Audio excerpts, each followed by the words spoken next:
أتتنا المواسم. د مهربانۍ له مخې زموږ چینل سبسکرایب کړئ، په څنګ کې ورسره د بیل بټن ووهئ، لایک کمنټ ورکړئ او شیر یې کړئ. مثمرة وفاضت بأطيابها الآنية، وفينا الذي ما له موسم لأمعاء أطفاله الخاوية. تطيب القناعة في يده ولا تنحني نفسه السامية. تطيب القناعة في يده ولا تنحني نفسه السامية.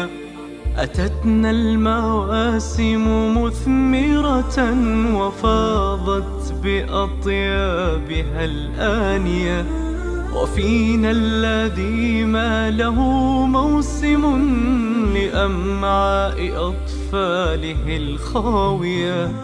تطيب القناعة في يده ولا تنحني نفسه السامية. تطيب القناعة في يده ولا تنحني نفسه السامية. فهل أينعت يدنا مرة وأهدت له لمسة